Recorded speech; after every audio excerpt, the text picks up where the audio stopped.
భాస్కర్ అంటున్నారు. ఇంటి ముందు కొరియర్ పెట్టేసి ఎళ్ళిపోతున్నారు. మొన్న డస్ట్‌బిన్ దగ్గర పెట్టేసి ఎళ్ళిపోయారు. అసలు మనం వచ్చే వరకు కూడా ఉండట్లేదనమాట.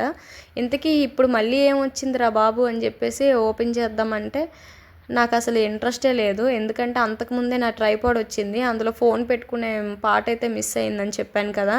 సో, దానికోసం అని చెప్పేసి ఈ బాక్స్ అయితే ఓపెన్ చేయకూడదని నిర్ణయించుకున్నాను. కానీ నా కూతురు మాత్రం దీన్ని ఎలా అయినా ఇంట్లోకి తీసుకెళ్ళిపోవాలని చెప్పేసి దాని బరువుకు మించిందనమాట ఇది. అయినా సరే నెమ్మదిగా తీసుకొనైతే ఇంట్లోకెళ్ళిపోయింది. దీని ఎక్సైట్‌మెంట్ ఎక్కువైపోతుంది ఇలాంటి బాక్సులు చూస్తే. ఫైనల్‌గా వాళ్ళ డ్యాడీ వచ్చిన తర్వాత అయితే ఓపెన్ చేస్తున్నామనమాట. అయితే నా కూతురు, నేను అందులో ఏముందని ఫుల్ ఎక్సైట్‌మెంట్‌తో చూస్తున్నాము. ఎందుకంటే ఈయన కొన్ని చెప్పకుండా అయితే ఆర్డర్ పెడుతున్నారనమాట ఈ మధ్య. ఇంతకీ ఏంటో చూసారు కదా! ట్రేస్ అయితే పెట్టారు.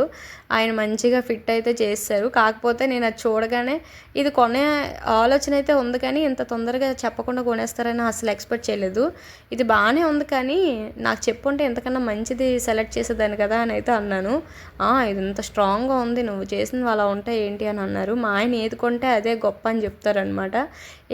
మొత్తం ఫిట్ అయిన తర్వాత లుక్ అయితే ఇలా ఉందనమాట. పట్టుకుంటే కూడా చాలా స్ట్రాంగ్‌గా ఉంది. మరి ఎన్నాళ్ళు ఉంటదో చూడాలి. బట్ ఇప్పుడైతే ఉల్లిపాయలు, టమాటాలు అవన్నీ అయితే పెట్టట్లేదు. ఎందుకంటే నా కూతురు కన్నా పెద్దలకు తిరుగుతుంది. దాన్ని బయటికి ఎల్లగొట్టిన తర్వాతే వాడతా.